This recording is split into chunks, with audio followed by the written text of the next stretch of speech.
Okay, good day to all grade 7 students. In this video, we are going to tackle again the part of Unit 3, Module 1, Describing Motion. Activity 2, our title is My Home to School Map. We are going to tackle here is all about distance and displacement. We are going to compare what is distance and what is displacement. So in science, motion is defined as the change in position for a particular time interval. You can then start describing motion with the question, how far did the object travel? There are actually two ways to answer this question. First is by getting the total length of the path traveled by the object. In figure 5, as you can see on this picture, for example, the dog ran 10 meters to the east, this one, and then 5 meters to the south, and another 10 meters to the west. So it has traveled a total travel of 25 meters. We're going to add 10 plus 5 plus 10, that is 25. That is the total distance traveled by the dog. The other way is by measuring the distance between the initial and then the final position of the object. Based on this figure, or on figure 5, the dog has traveled 5 meters to the south. Because the initial position of the dog is here and the final position is here. If we are going to get the shortcut in other term, that is the displacement. So from initial to final position, that is only 5 meters to the south. So in this figure, we can now figure out the difference between distance and displacement. So as we go further in this lesson, we will have more examples of the comparison of this distance and displacement. In science, the first measurement gives the distance traveled by the object represented by broken line. Yung papakita natin ng mga pictures mamaya kapag broken line, that is the distance. While the second measurement gives its displacement represented by continuous line. So here are more illustrations showing the difference between distance traveled represented by broken line by an object and its displacement represented by continuous line. So as you can see from A, B, C. Okay, tingnan muna natin itong A. Ito yung bola. Ito yung broken line, this is the displacement, or this is the distance. The straight line, the continuous line is the displacement. As you can notice, kung isusukat natin yan, same. So may pagkakataon pala na same ang distance at displacement in terms of the magnitude. Okay, kung titingnan naman natin itong B, ito yung daanan or highway na curve lines. Kung titingnan natin itong broken line na ito yung distance. Alin kaya ang mas malapit? Yung displacement or yung distance? Alin ang mas maikli? Okay, ito naman letter C. Ito yung daanan. Ito yung pathway na dinaanan ng aso. Ito yung distance na travel niya. But if we are going to get the shortcut or the shortest distance from this initial position to the final, ito lang yung dadaanan niya. Kung may daan na ganyan. So, yan yung magiging displacement. Ano po? So, kung titignan natin, kapag sinabing displacement, ang ibang term po dyan ng ating mga mag-aaral, ng ating mga students is shortcut. Alin ba ang pinaka-short? Kaya lang, kung wala namang daanan yung shortcut, diba? So, yan ang another na difference ng distance and displacement. Okay, another one. Can you give one difference between distance and displacement based on the given example? When can displacement be equal to 0? Pwede ba yun? Is it possible to get a 0 displacement? Even you travel 100 kilometer distance, but the displacement is 0. Paano mangyayari yon? What if the ball, the car, and the dog in the illustration go back to their starting positions? What will happen to their respective distances? O, halimbawa daw, itong bola, bumalik doon. Siyempre, kung bumalik yan, madodoble ang distance.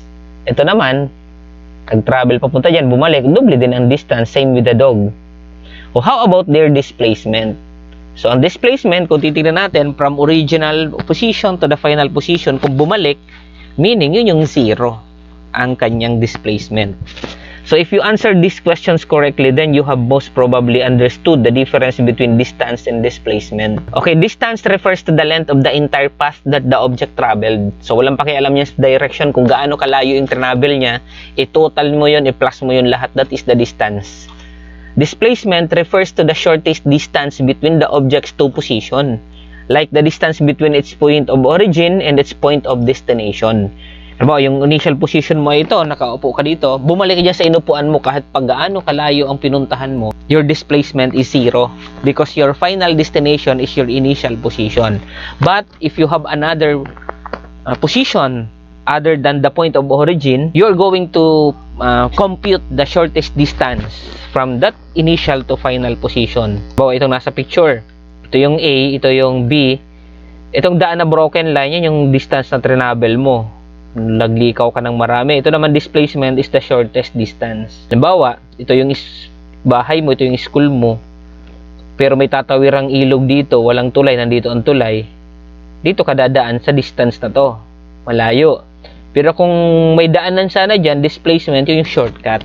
When a graph is plotted in terms of the distance traveled by the object and the time it took to cover such distance, the graph can be called distance times time graph. Ito po yung sample, distance and time graph.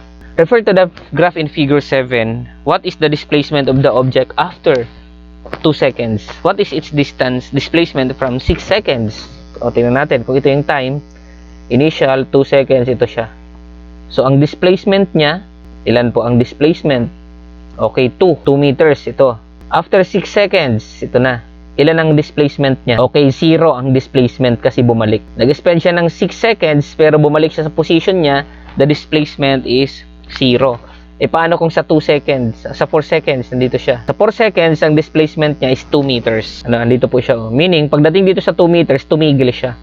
Kasi wala nang ibang distance na na-cover, pero umandar yung oras. And then, after 4 seconds, bumalik, going to the original position.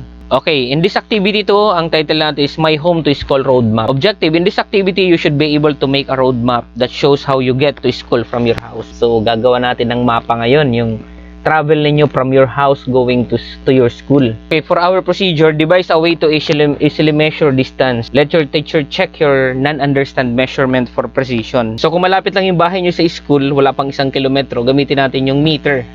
So, ang 1 kilometer po is equivalent sa 1,000 meter. So, using your measuring device, gather the data that you will need for your roadmap. Make sure that you take down notes of all names of the roads, landmarks, corners, posts, and establishment you pass by. Ano ba, may nadaanan kayong health center o sukatin nyo yun, gaano kalayo yun sa inyo. May nadaanan kayong kainan, ilagay nyo po yan sa inyong roadmap. Nadaanan kayong poste, pwede din po yan. O kaya malaking puno, mga landmark na tinatawag. Using your gathered data, draw your house school roadmap on a short bond paper and decide on the most convenient scale to use when you draw your roadmap. So, gagamit tayo ng scale. Halimbawa po ginamit ditong scale, kung 1 cm sa ruler ang gagamitin natin, equivalent yun sa 1 km. Pwedeng create kayo ng another. So, label your roadmap properly, including names of the road, establishment, and others. Specify also the length of road. Finally, let your teacher check again your work. Okay, for question 1, what is the total length of your travel from your house to your school? So, sukatin nyo po yan using meter stick. Okay, kung may mga marker na dyan sa kalsada, karaniwan may mga marker na po ang kalsada. So, makikita nyo na may mga marker post. Halimbawa, every 3 kilometers may nakalagay 3 kilometers. You can use that as basis. So, what is the total displacement of your travel? So, titignan natin kung may shortcut ba na pwedeng daanan, gaano kalayo lang yung displacement nyo. So, ito yung example. Halimbawa, ito yung bahay ninyo, ito yung school. Pero ang daanan, ito, 400 meters, 300 meters, magiging, 700. Pero kung may shortcut palang daan dito, ito yung displacement. Okay, another one, ito, ganun din.